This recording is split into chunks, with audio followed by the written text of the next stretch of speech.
The slap echoed across the student parking lot, a sharp crack that silenced every conversation and turned every head. Chase Reynolds' hand still hung in the air, his smirk widening as his friends roared with laughter. Aaliyah Carter didn't flinch. The sting burned across her cheek, but her dark eyes locked on his, steady, unbroken. For 8 years, her father, Marine Sergeant David Carter, had drilled one lesson into her bones. Never start the fight, but finish it if they force you. Chase thought he just humiliated the new girl. He had no idea what storm he had just woken up. 15 minutes earlier, Aaliyah Carter had pushed through the glass doors of Westfield High for the first time. Her backpack weighed on one shoulder, her sneakers squeaking on polished floors that reflected fluorescent lights overhead. She hated first days. New town, new school colors, new whispers following the only black girl in a sea of white faces. Students clustered at lockers in packs, their glances sharp and assessing. She walked steady, head up, pretending she didn't notice. "Losses, sweetheart?" The voice slid out from the shadows of a bank of lockers. A tall boy with sandy hair leaned lazily against the metal. A lacrosse jersey stretched across his broad shoulders. 3 boys flanked him, their laughter easy, their confidence practiced. The kind of pack that always believed they owned the hallway. "Just finding my way around," Aaliyah replied, her tone flat but unshaken. "Chase Reynolds," he said, pushing off the lockers and extending his hand like a king offering mercy. "Captain of the lacrosse team. I make it my business to welcome new students, especially the exotic ones." Aaliyah glanced at his hand but didn't take it. "Aaliyah Carter. And I'm not exotic. I'm just black." His friend snickered, but Chase's grin didn't falter. If anything, it sharpened. "Feisty. I like that. Where are you from? Columbus? Big city girl, huh? Well, things work differently here in Westfield. More traditional values, if you know what I mean." His eyes dragged over her body in a way that made her skin crawl. "How nice for you," Aaliyah muttered, stepping to move past him. But Chase slid sideways, arm braced against the lockers, caging her in. "Come on now, don't be like that. I'm trying to be friendly. Show you around. Introduce you to the people who matter. You don't want to make enemies on your first day." "I don't want to make friends either," she said, voice like steel. His stocky friend, Tyler, barked a laugh. "She's got attitude. Maybe she needs a lesson in manners." Aaliyah's jaw tightened. She had been through this routine in 3 different states, 6 different schools. The names changed, but the entitlement never did. "You know, I could be good to you," Chase pressed, lowering his voice as if it were some kind of charm. "Take care of you, like in the old days. You know what I mean?" His friends howled with laughter. The hallway stilled, eyes turning, watching. Aaliyah felt the familiar, suffocating heat of unwanted attention. The only black girl in the room, being measured, tested, pushed.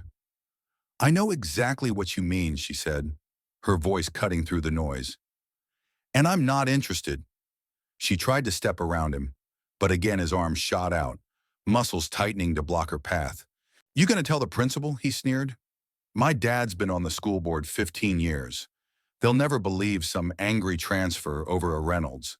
The bell rang, shrill and merciful. Students scattered toward class, leaving Chase and his crew planted, smug and immovable. "This conversation isn't over," Chase said, lowering his arm at last. "Welcome to Westfield. Aaliyah Carter. Hope you enjoy your stay." As they swaggered away, she caught the words tossed casually over his shoulder. "She's going to be fun to break in." Aaliyah stood alone in the hallway, clutching her schedule, her heart pounding. This wasn't normal teenage posturing. She knew the look in his eyes. Predatory, entitled, dangerous. She pulled her shoulders back, walked toward her first period, and slipped quietly into the back row. But her father's voice echoed in her mind. "Never start a fight.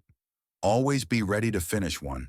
and something told her she would need that lesson sooner than she thought. The next morning, Aaliyah Carter stood at her locker, pulling out books for first period. The metal creaked as she shut it, and there he was, Chase Reynolds, leaning against the locker beside hers like he owned the row. "Morning. Beautiful," he said, holding a banana out like it was some kind of gift. "Peace offering. Thought you might be hungry."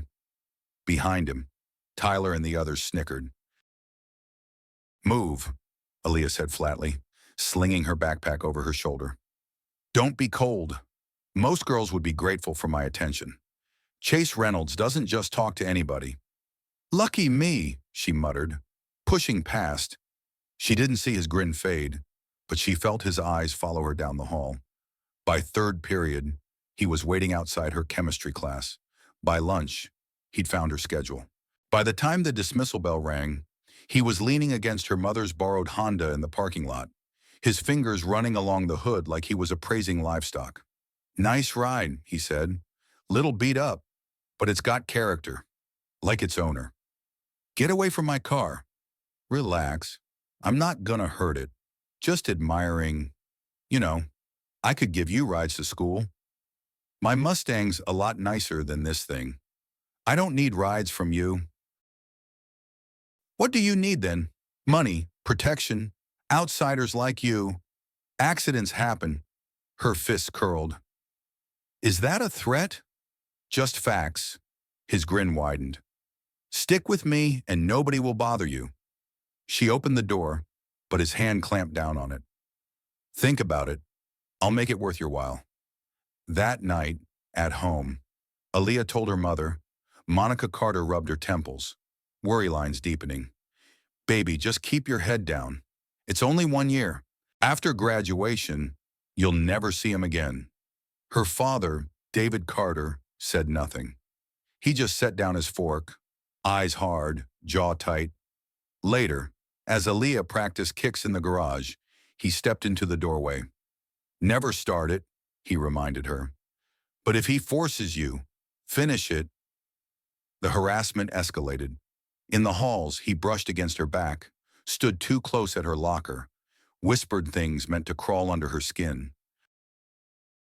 When she went to the guidance counselor, Principal Harris's secretary redirected her. "Chase Reynolds?" Mrs. Patterson barely looked up from her paperwork. "He's a good kid, star athlete. Maybe you're misinterpreting his friendliness." "Friendly?" Aaliyah's voice cracked with disbelief. "He told me he could be my master like in the old days. He follows me to my car. He touches me when I tell him not to." Mrs. Patterson's pen paused. Then she smiled thinly. "Sometimes when we're new, we misread social cues. Give Chase a chance. He's really quite nice once you get to know him." Aaliyah walked out feeling sick. Across the library, a boy with a fading black eye watched her storm past. Diego Martinez knew that look, anger hiding fear. Chase's crew had shoved him into lockers for 2 years, calling him Taco Boy, stealing his lunch, making school feel like a battlefield. He had learned to disappear, but Aaliyah wasn't disappearing. Part of him admired that. Another part of him feared what Chase would do to someone who refused to bow. On Friday, the standoff came. Chase cornered her by the gym doors, the crowd swelling, phones out. "You've been avoiding me all week," Chase said, his voice low. "Hurts my feelings." "Good. You think you're better than me? Than this whole place?" "Just another what?" she shot back. His grin flickered. "Soon," he whispered. "Real soon. You're gonna learn your place." And with that, the week ended. Tension wound tight as a bowstring. Aaliyah knew the storm was coming, but what she didn't know was that Diego Martinez was watching, and this time, he wasn't going to stay silent. The Monday morning air at Westfield High felt electric, heavy with something unspoken. Students shuffled through the halls in clusters, whispers spreading faster than the morning announcements. Word had gotten around. Chase Reynolds had plans for the new girl. And when Chase had plans, everyone else treated it like a scheduled event. Aaliyah Carter felt it too. The way eyes followed her as she made her way to her locker. The way conversations dropped into hushes when she passed. She ignored them. She'd been ignoring stares her whole life. Still, her stomach churned like a warning bell. Her hands were steady when she spun her locker's dial. The clang of metal doors closing around her mixed with the chatter of students, then hot like clockwork. His voice slid in. "There's my girl."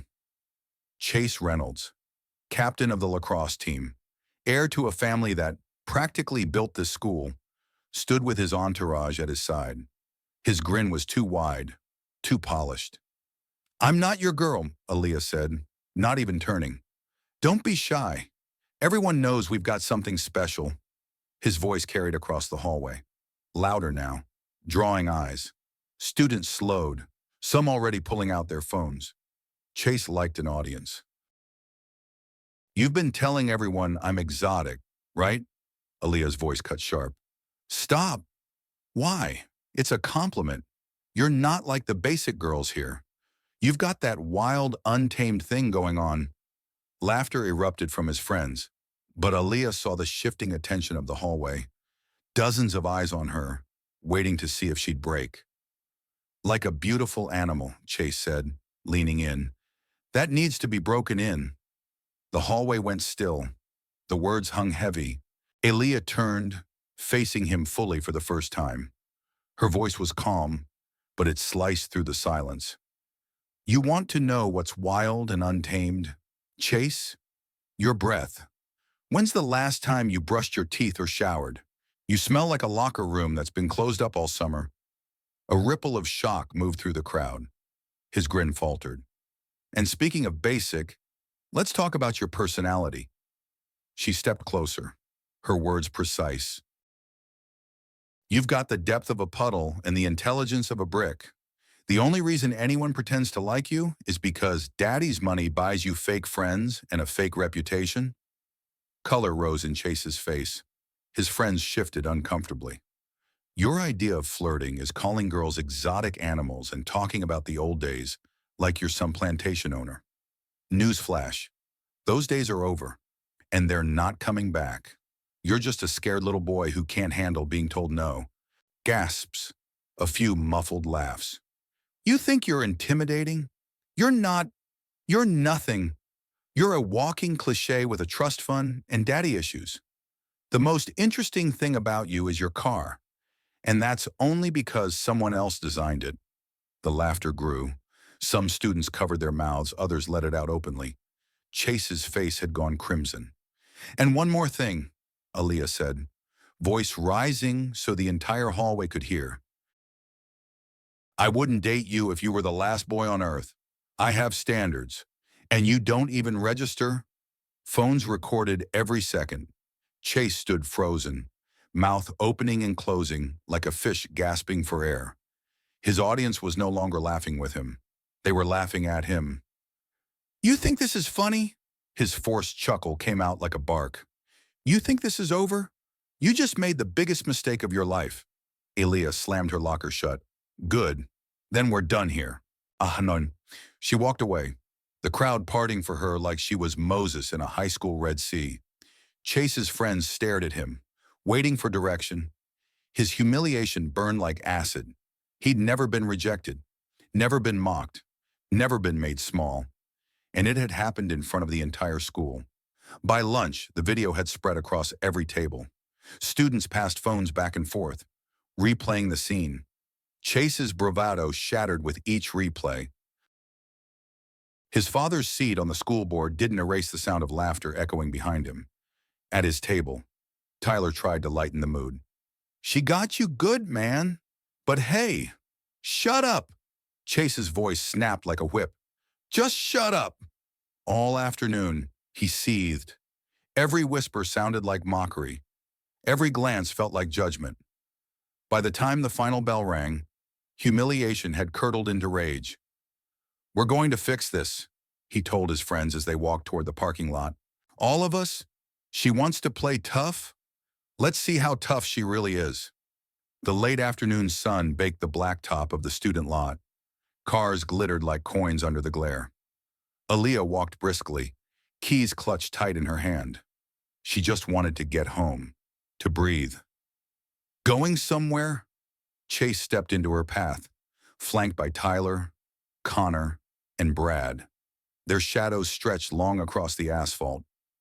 "We're not done talking," he said. "Yes, we are." "No, we're not." His hand shot out, gripping her arm, spinning her around. His face was twisted, eyes wild. "You embarrassed me in front of the whole school. Made me look like a fool. You didn't need my help for that." His grip tightened. "You think you're smart? You think you're tough? Let me show you what happens to girls who don't know their place." And then it came, the slap, hard, sharp, echoing across the lot. His hand landed on her rear, crude and triumphant. His friends howled with laughter. "There we go." Chase grinned. "Much better." For a heartbeat, everything froze. Students nearby gasped. Phones raised instinctively. Aaliyah's body went still. Slowly, she turned, her expression unreadable, her voice low. "Big mistake." Chase's grin wavered. "What are you gonna—" Her right hook crashed into his jaw before the sentence finished. The crack of bone and cartilage snapped across the lot. His body folded, crumpling to the asphalt like a marionette with its strings cut. Gasps, screams, cheers. Phones recorded from every angle. Tyler lunged, but Aaliyah ducked under his swing and drove her knee into his solar plexus. He collapsed, wheezing. Connor grabbed at her arms, trying to pin her. She twisted, elbow slamming into his ribs, sending him stumbling back. Brad, quicker than the others, clipped her shoulder with a wild punch. She spun, roundhouse kick driving into his stomach, dropping him to his knees. It was over in less than 30 seconds. Chase lay unconscious on the blacktop, blood trickling from his mouth. His friends groaned on the ground around him, and Aaliyah Carter stood tall, chest heaving, eyes locked on the wreckage she just created. Security guards sprinted across the lot, radios crackling. "Someone call an ambulance." "She destroyed them," a student shouted, phone camera shaking with adrenaline. The crowd was electric. Some cheered like it was a prize fight. Others stared, horrified, but no one looked away. As guards grabbed her arms, Aaliyah didn't resist. She kept her gaze fixed on Chase's motionless body.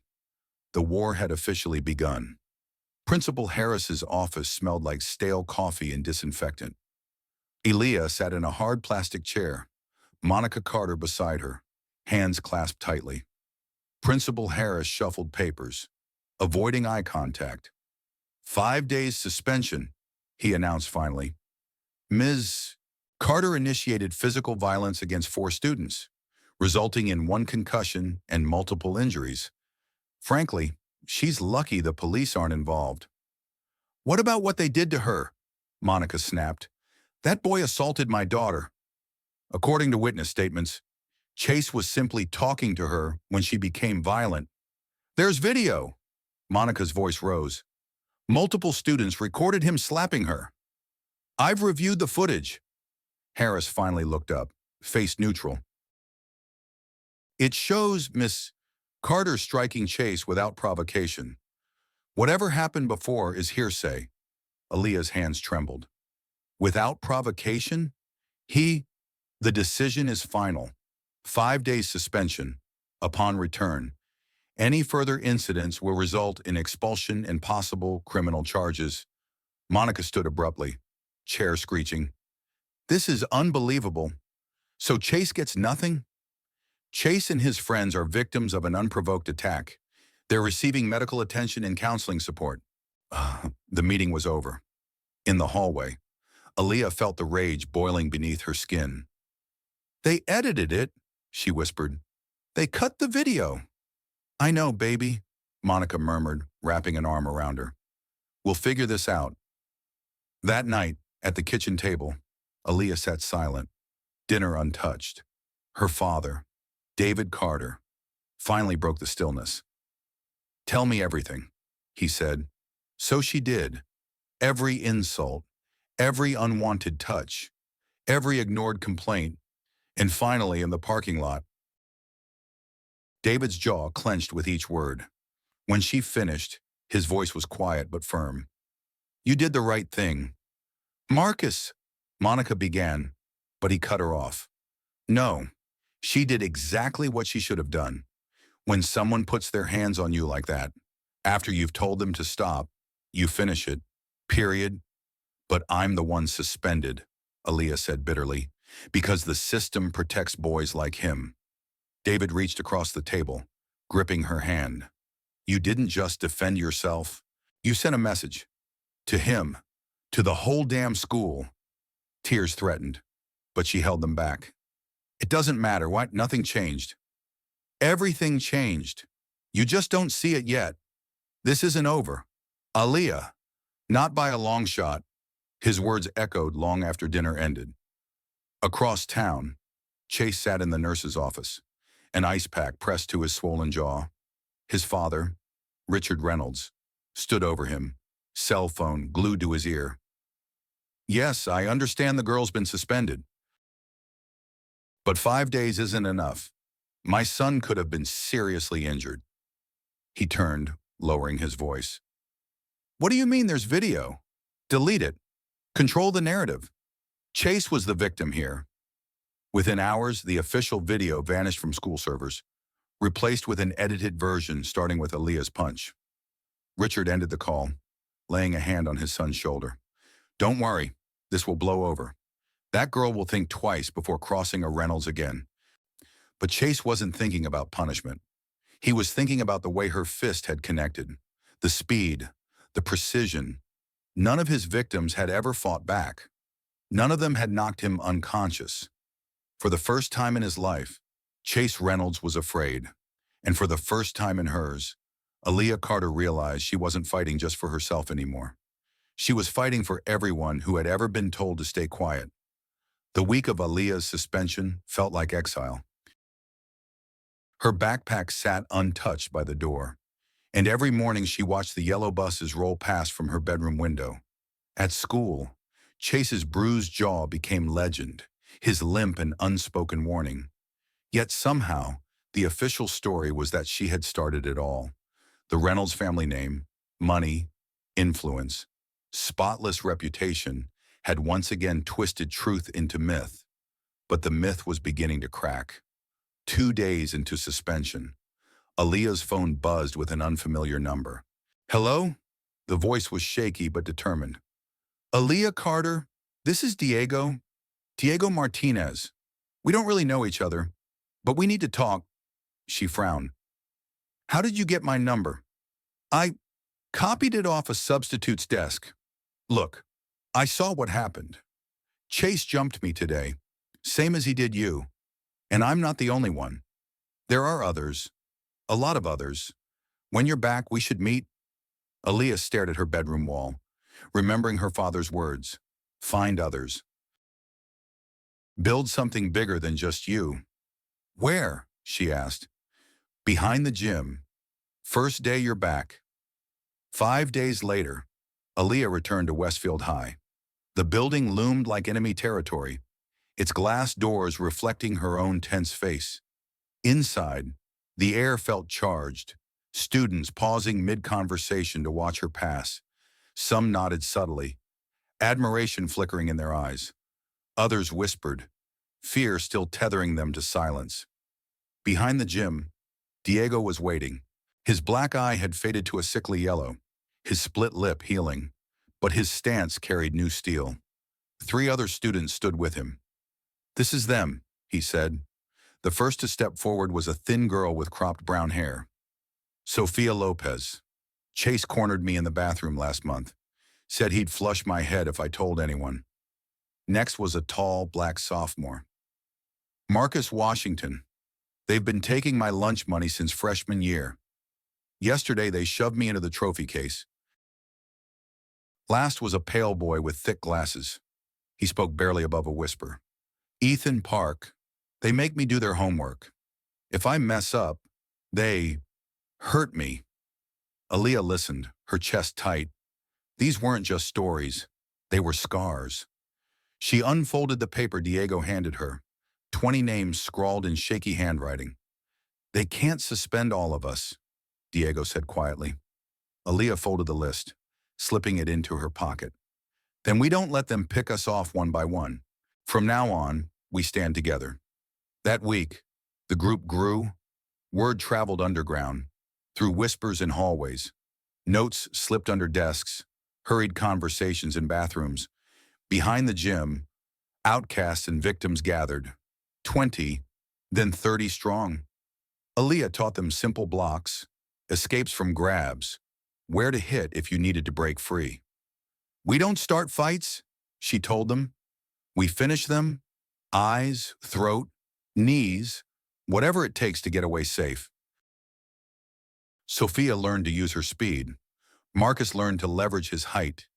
Ethan, shaking at first, discovered the power in his own fists. You're becoming our leader, Diego said one afternoon, watching her demonstrate a knee strike. I'm just tired of being silent, she answered, but silence was already ending. Across campus, Chase felt it. Students no longer scurried when he passed. Some even looked him in the eye. His power, always fragile, always dependent on fear, was slipping. These losers are acting weird, he muttered to Tyler by their lockers. Emma didn't even flinch when I walked past her yesterday. Maybe they're just, used to you, Tyler shrugged. No, something's going on.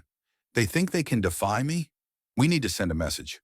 Remind them what happens when you don't respect a Reynolds. His eyes tracked Diego in the crowd, walking with unusual confidence. Him, first. The ambush came the next morning. Diego was shoved against the stairwell wall, Chase's fist gripping his shirt. I hear you've been making lists, Chase hissed. Recruiting losers for your little club. Let me go, Diego said, pulse hammering. Or what? You gonna call your girlfriend Aaliyah? Chase sneered. Oh, wait, she's a violent thug on suspension? Something inside Diego snapped. Maya's voice echoed in his mind. Don't fight fair. His knee shot upward, smashing into Chase's groin. Chase gasped, collapsing against the wall. Get him, Chase wheezed. But Diego was already sprinting toward the main hallway, teachers spilling out of classrooms for the first time in 2 years, and he'd fought back. That afternoon, Sophia faced her own test. 3 senior cheerleaders cornered her in the bathroom. Brittany, Chase's ally, smiled with venom. Derek says you've been spreading lies. That's not nice. Sophia's throat tightened, but she remembered Aaliyah's words. Stand your ground. Move, she said. Brittany blinked. Excuse me. I said move. Sophia shoved past her, the cheerleader stumbling into a sink. The bathroom door swung shut behind her, and for the first time, Sophia realized she wasn't shaking. By lunch, whispers of both incidents spread. Aaliyah's table swelled with bodies. Diego, Sophia, Marcus, Ethan, each carrying fresh defiance. Across the cafeteria, Chase sat with his crew, jaw tight, recruits gathering, football players, seniors, even graduates who lingered for trouble. They're recruiting, Marcus murmured. I saw Chase talking to 6 players in PE. Then we stick together, Aaliyah said. Nobody walks alone. Buddy system everywhere. Her words spread like wildfire. For every target, there was now a witness, a friend, a fighter. Hakram, that evening, Principal Harris stormed into their training session with security guards. This gathering is unauthorized, he barked. Reports say you're teaching students to fight. Disperse immediately. We're not planning violence, Aaliyah said. We're protecting ourselves. I don't know what you're talking about, Harris snapped. Chase Reynolds hasn't been involved in any incidents since your attack on him. Sophia's voice shook with anger. He cornered me yesterday. One more outburst and you'll face suspension. Harris cut her off. When he left, silence hung heavy. They'll protect him no matter what, Ethan whispered.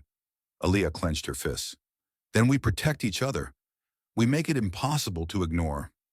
How? Diego asked. Her father's words echoed again. Sometimes you have to fight the same battle twice before people understand you're serious. We make it so big, she said softly. They can't cover it up anymore. The next day, the maintenance shed behind the football field filled with 30 students. Some leaned against rusted equipment, others perched on crates. The air smelled of dust and gasoline. I know you're scared, Aaliyah began. I was scared too. Scared of Chase. Scared of his friends. Scared of a system that protects predators and punishes victims. But yesterday, Diego fought back. Sophia fought back. For the first time, they felt what we felt every single day. Fear. What if they expel us? Ethan asked. What if we keep quiet until graduation? Aaliyah shot back. And what about the kids who come after us? Who protects them? The group shifted, glances exchanged, fear warring with fire. My dad told me something, she continued. He said, sometimes you have to fight the same battle twice before people take you seriously. I'm done fighting alone. Are you? One by one, hands rose. Diego, Sophia, Marcus, Ethan, then more. Dozens of voices joined hers. No more running, Aaliyah declared. From now on, we stand together. Across town, Chase sat in his bedroom, an ice pack pressed against his groin. His father paced. This is getting out of hand, Richard Reynolds said. That Carter girl is organizing a gang. I'm calling the police. Not yet, Chase muttered. His humiliation still burned, but beneath it, something darker festered. Give me a few days, I'll handle her myself. The battle lines had been drawn. Students chose sides with their feet in the hallway, their whispers, their stares. By Friday, Westfield High no longer felt like a school. It felt like a powder keg, and all it would take was one spark. Thursday morning cracked open like a storm. The sky above Westfield High hung gray, clouds heavy and restless. Aaliyah Carter woke before dawn, tying her sneakers tight, her muscles coiled with anticipation. The night before, she had warned her crew, tomorrow it happens. Be ready. By first period, the air inside the school was electric. Students clustered in packs, eyes darting between two poles, Aaliyah's group and Chase Reynolds' growing army. Every locker slam, every laugh in the hallway sounded like a trigger. At 9:30, the spark finally struck. 3 freshmen from Aaliyah's list were cornered by football players near the trophy case. Shoves turned into fists, and Sofia Lopez's scream cut through the hallway. Get off them! The dam broke. Aaliyah's group surged forward, shoulder to shoulder. Chase's recruits pushed back, a wave of muscle and rage. The polished hallway dissolved into chaos, fists flying, bodies slamming into lockers, textbooks skidding across wet tiles. Phones rose instantly, dozens of screens glowing, recording every punch, every shout. Aaliyah ducked under a linebacker's swing, driving her elbow into his ribs. He crumpled, gasping. Across the hall, Diego Martinez grappled with Tyler, the 2 boys crashing into a bulletin board that splintered under their weight. Sophia had Brittany pinned, the cheerleader shrieking like a wildcat. Ethan Park, timid no longer, swung a heavy book into a senior's stomach. The noise was deafening. Screams, cheers, the metallic clang of lockers. Then came the fire alarm. Somebody had pulled it, and within seconds the sprinkler system erupted, soaking the combatants, making the tiles slick and treacherous. Water cascaded down lockers, papers dissolving into pulp. Students slipped, fell, scrambled back to their feet, fists still raised. Through the artificial rain, Aaliyah saw him, Chase Reynolds, eyes bloodshot, shirt plastered to his skin, fury twisting his face. This ends now, he shouted. She stepped into the open, sneakers splashing. Fine by me. The crowd pulled back instinctively, leaving them in the center of a flooded battlefield. Chase threw the first punch, a wild haymaker. Aaliyah ducked, countering with a jab to his ribs. He grunted, staggering. She followed with a knee strike that bent him double. "You think you can just come here and change everything?" he wheezed. "It's not your kingdom," she spat back. "You're just another bully about to get what's coming." He lunged, tackling her into the water. For a terrifying moment, his weight pinned her under, the sprinkler rain mixing with the water flooding her nose and mouth. Panic clawed at her chest. Her elbow drove into his kidney. He yelped, loosening his grip. She rolled free, coughing, hair plastered to her face. "You're done," she said, voice ragged but unbroken. Her fist connected with his jaw, the same spot she'd hit in the parking lot weeks earlier. His head snapped back, and this time, he stayed down. The hallway went still, broken only by the hiss of sprinklers. Students stood frozen, eyes wide. Phones caught everything. Then, the sirens. Police stormed the building in riot gear, boots slamming against wet tile. "Everyone on the ground! Hands behind your heads!" Chaos erupted again, but this time it wasn't students. Officers grabbed bodies, forced kids down, zip ties clicking tight. "Step away from the victim!" an officer barked at Aaliyah. "Hands where we can see them!" Victim. They meant Chase. Aaliyah's arms rose slowly. The cuffs bit into her wrists as hands shoved her forward. And then she saw him, Richard Reynolds, Chase's father, walking calmly behind the officers, his finger pointing directly at her. "That's the gang leader," he said coldly. "She organized this violence." Her stomach sank. She realized too late.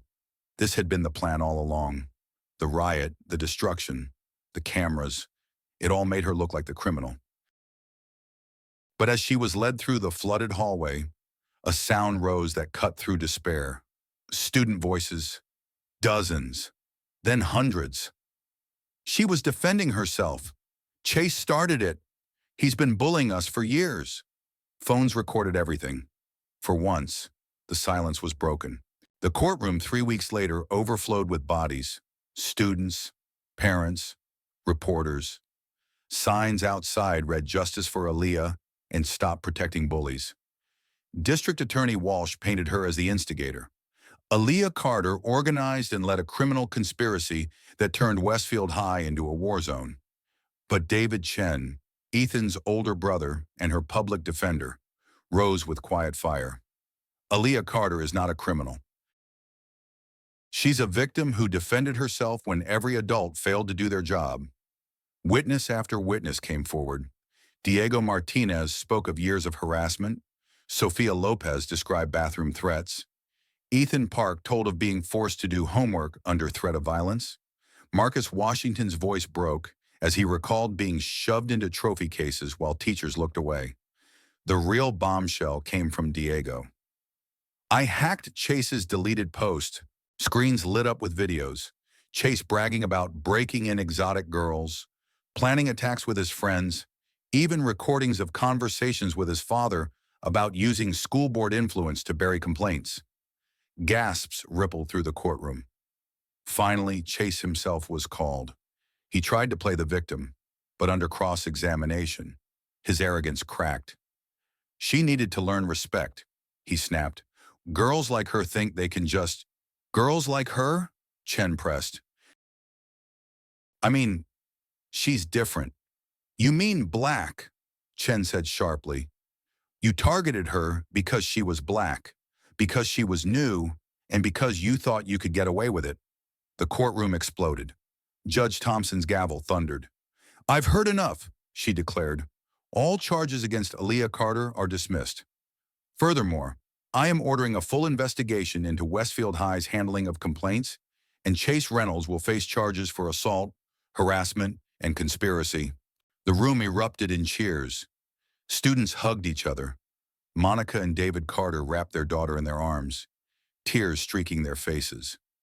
Through the chaos, Aaliyah glimpsed Chase being led away in handcuffs, his father pale and silent. For the first time, the Reynolds name carried no weight. 6 months later, the halls of Westfield High were unrecognizable. Anti-bullying posters lined the walls. Anonymous reporting hotlines were plastered above every locker bay. Students walked straighter, heads higher. Aaliyah had become more than a survivor. She was a symbol. "Did you hear?" Sophia ran up one morning, beaming.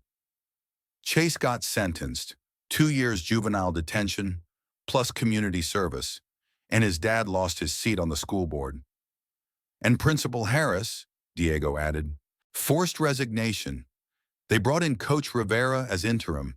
She's already changing policies. For the first time, Aaliyah allowed herself a smile. On graduation day, she stood at the podium as valedictorian. The gym was packed, banners hanging from the rafters. "When I came to Westfield," she began, voice steady, "I just wanted to survive high school. I never wanted to become a headline. But sometimes life doesn't give you the choice to stay quiet. Sometimes the right thing to do is the hard thing, the dangerous thing, the thing that changes everything." She looked out at Diego, Sophia, Ethan, Marcus, all grinning back at her. "We learned that standing up to bullies isn't just about throwing punches. It's about refusing to accept injustice as normal. It's about protecting people who can't protect themselves. And it's about believing change is possible, even when the system is against you." Thunderous applause shook the bleachers. Parents cried, students cheered, reporters scribbled. As Aaliyah walked off the stage, diploma in hand, she thought about Chase, hoping juvenile detention might teach him the lessons he'd never learned at home. She thought about the kids at other schools who had reached out, begging for help. And she thought about the future, college, law, advocacy. Her father's voice whispered in memory, "The fight never ends. It just changes shape." Aaliyah Carter was ready. If this story moved you, don't forget to hit that like button, share it with someone who needs to hear it, and subscribe so you won't miss tomorrow's story. Because sometimes the fight against injustice starts with just one voice, and yours might be the next.